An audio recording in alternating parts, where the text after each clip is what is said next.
दोस्तों, आज की हमारी कथा में हम आपको महाभारत के 4 प्रमुख पात्रों दानवीर कर्ण, भीमपुत्र घटोत्कच, विदुर तथा संजय की अंतिम इच्छा के बारे में बताएंगे।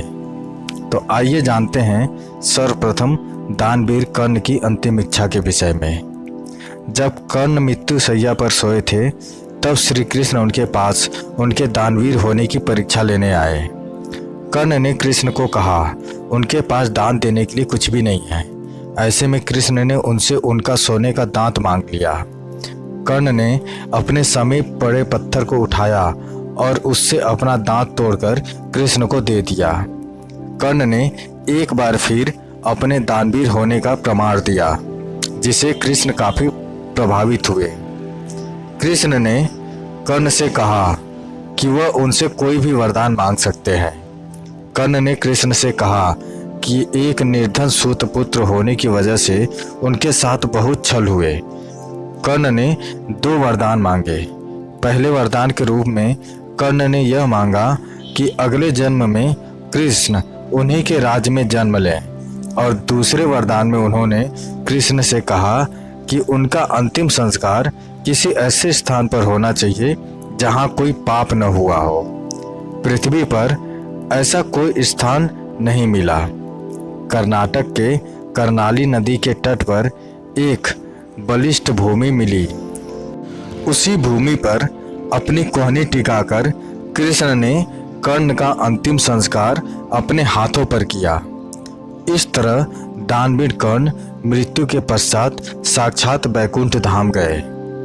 भीमपुत्र घटोत्कच की अंतिम इच्छा। युद्ध भूमि में श्री कृष्ण ने घटोत्कच से कहा, पुत्र, तुम मुझको बहुत प्रिय हो। युद्ध में जाने से पहले तुम मुझसे कोई वरदान मांग लो। घटोत्कच ने कहा, हे प्रभु, युद्ध में मेरी मृत्यु भी हो सकती है। यदि मैं वीरगति प्राप्त करूं तो मेरे मरे हुए शरीर को न भूमि में समर्पित करना, न जल में प्रवाहित करना और न ही अग्निदाह करना। मेरे स्तन के मांस, त्वचा, आंखें, हृदय आदि को वायु रूप में परिवर्तित करके अपनी एक फूंक से आकाश में उड़ा देना। प्रभु, आपका एक नाम घनश्याम है। मुझे उसी घनश्याम में मिला देना और मेरे शरीर के कंकाल को पृथ्वी पे स्थापित कर देना। आने वाले समय में मेरा यह कंकाल महाभारत युद्ध का साक्षी बनेगा। तीसरी इच्छा विदुर की थी। आइए जानते हैं विदुर की अंतिम इच्छा क्या थी। महाभारत युद्ध समाप्त होने के 15 वर्ष बाद धृतराष्ट्र, गांधारी, कुंती, विदुर तथा संजय ने संन्यास ले लिया। वन में कठोर तपस्या करने लगे। कुछ समय बीतने के पश्चात युधिष्ठिर आदि पांडव धृतराष्ट्र से मिलने आए। युधिष्ठिर विदुर जी को देखकर उनसे मिलने के लिए उनके पास पहुंचे। युधिष्ठिर को देखते ही विदुर जी के प्राण शरीर छोड़कर युधिष्ठिर में समाहित हो गए। युधिष्ठिर ने सोचा, ये क्या हो गया। मन ही मन श्री कृष्ण को याद किया। श्री कृष्ण प्रकट हुए और युधिष्ठिर से बोले, विदुर जी धर्मराज के अवतार थे और तुम स्वयं धर्मराज हो, इसलिए विदुर जी के प्राण तुम में समाहित हो गए। लेकिन अब मैं विदुर जी को दिया हुआ वरदान और उनकी अंतिम इच्छा पूरी करूंगा। युधिष्ठिर बोले, प्रभु, पहले विदुर काका का अंतिम संस्कार आप अपने हाथों से कर दो।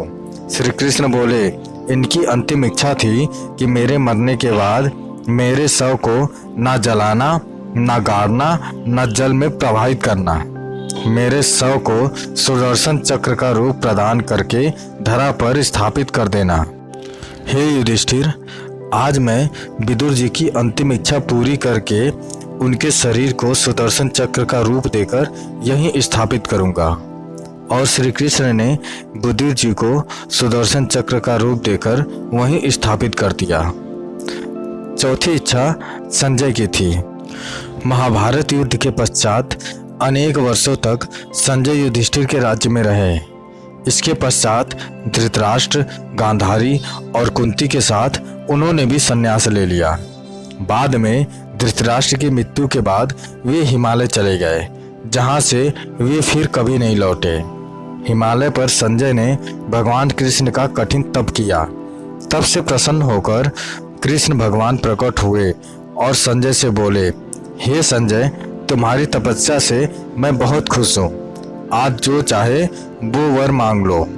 संजय श्री कृष्ण से बोले, हे प्रभु, महाभारत युद्ध में मैंने अधर्म का साथ दिया है, इसलिए आप मुझे पत्थर बना दो, और जब तक आपका पुनः धरती पर अवतरण न हो तब तक मैं इसी हिमालय पर पत्थर के रूप में आपकी भक्ति करता रहूं। भगवान श्री कृष्ण संजय से बहुत प्रसन्न हुए और उन्होंने संजय को अपने शालिग्राम रूप में परिवर्तित करके हिमालय पर ही स्थापित कर दिया। तो दोस्तों, इन 4 महान हस्तियों की यह कथा आपको कैसी लगी हमें कमेंट करके ज़रूर बताएं। अगर अच्छी लगी तो शेयर करें, सब्सक्राइब करें और लाइक करें। धन्यवाद।